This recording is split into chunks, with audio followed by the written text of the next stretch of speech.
सूबे में बारिश लगातार जारी है। इसी के चलते नदियों का जलस्तर भी बढ़ता जा रहा है। गंगा नदी भी इनमें से एक है। वाराणसी और कानपुर समेत कई जगह इसका जलस्तर खतरे के निशान के काफी करीब है। प्रशासन ने अलग अलग शहरों में अलर्ट जारी कर दिया है। देखिए,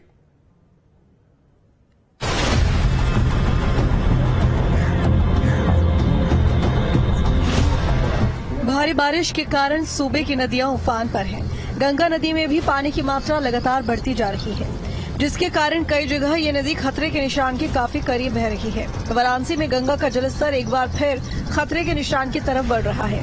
इसे लेकर आसपास के इलाकों के लोगों के लिए चेतावनी जारी कर दी गई है। वहीं किसी भी अप्रिय घटना से निपटने के लिए प्रशासन की टीम घटना पर लगातार नजर बनाए हुए है। वाराणसी में गंगा का जलस्तर एक बार फिर से बढ़ने लगा है। मौजूदा समय में केंद्रीय जल आयोग के अनुसार वाराणसी में 20 सेंटीमीटर प्रति घंटे की रफ्तार से गंगा के जलस्तर में वृद्धि दर्ज की जा रही है। हालांकि पिछले कुछ दिनों में गंगा का जलस्तर घटाव पर था, पर फिर से जिस तरीके से सहायक नदियों में पानी बढ़ा है, उसका असर भी वाराणसी में दिखाई दे रहा है। तस्वीरों में आप देख सकते हैं कि सारे जो बोट हैं, क्रूज हैं, वो पूरी तरीके से गंगा में चलने पर इस समय प्रतिबंध लगा दिया गया है। इस समय 68.27 मीटर तक गंगा पहुंच चुकी है, जबकि खतरे के निशान की चेतावनी बिंदु 17.12 मीटर है। वहीं खतरे का निशान जो है 71.262 मीटर है। इससे अभी गंगा 4 मीटर दूर है, पर जिस तरीके से फिर से एक बार गंगा के जलस्तर में वृद्धि दर्ज की जा रही है, ऐसे में माना जा रहा है कि जो तटवर्ती इलाकों से पानी उतरा था, वहां पर फिर से एक बार पानी पहुंचने लगा है। यानी कि फिर से एक बार बाढ़ का खतरा जो है वो वाराणसी में दिखाई दे रहा है। हालांकि अभी 4 मीटर दूर है खतरे के निशान से, पर जिस तरीके से गंगा के जलस्तर में वृद्धि हो रही है, अगर इसी तरीके की वृद्धि आगामी 4 से 5 दिन तक जारी रही तो गंगा खतरे के निशान के पास तक पहुंच सकती है।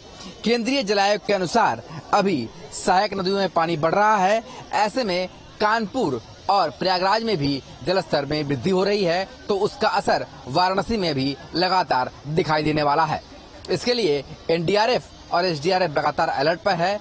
पेट्रोलिंग की जा रही है और किसी भी तरीके के नाव या क्रूज के चलने पर पूरी तरीके से गंगा में प्रतिबंध लगा दिया गया है। कानपुर में भी गंगा का जलस्तर तेजी से बढ़ रहा है। प्रशासन इसके चलते अलर्ट मोड पर है। आसपास के इलाकों में चेतावनी जारी कर दी गई है। कानपुर बैराज के गेट खोल दिए गए हैं। किसी भी तरह की स्थिति से निपटने के लिए प्रशासन की टीम लगातार हालात पर नजर बनाए हुए है। कानपुर में गंगा का जलस्तर लगातार बढ़ता जा रहा है, जिसके चलते निचले इलाकों में बाढ़ का संकट भी बढ़ने लगा है। कानपुर के चैनपुरवा जैसे गाँवों में बाढ़ का संकट मंडराने लगा है। दरअसल गंगा का जल अब खेतों तक पहुंचने लगा है। आप देख सकते हैं कि किस तरीके से गंगा का प्रसार पूरे क्षेत्र में देखने को मिल रहा है। लगातार गंगा गांवों की तरफ बढ़ रही है। एक तरफ शहर है, शहर की तरफ गंगा नहीं जाती है, वहां पर बाढ़ जैसे हालात नहीं बनते हैं, लेकिन दूसरी तरफ कटरी का जो इलाका है, वहां पर गंगा लगातार बढ़ती हुई चली आ रही है। और यही वजह है कि कटरी के तमाम गांवों में बाढ़ का संकट अब मंडराने लगा है। लगातार गंगा का जलस्तर चढ़ रहा है। प्रशासन लगातार जलस्तर की मॉनिटरिंग कर रहा है। इसके साथ ही साथ तमाम ग्रामीणों को ताकीद किया गया है कि अगर गंगा का जलस्तर तेजी से बढ़ता है तो उन्हें उनके गांव खाली करने पड़ सकते हैं, जिसके लिए उन्हें तैयार रहने के लिए भी कहा गया है। और लगातार प्रशासन की टीमें भी गांवों में पहुंच रही हैं। तमाम जगहों पर व्यवस्थाएं कराई जा रही हैं। बाढ़ चौकियां अलर्ट पर हैं। इसके अलावा आपको बता दें कि गंगा बैराज के सभी 30 गेट खोल दिए गए हैं। पीछे से जो पानी आ रहा है उसे आगे डिस्चार्ज कर दिया जा रहा है।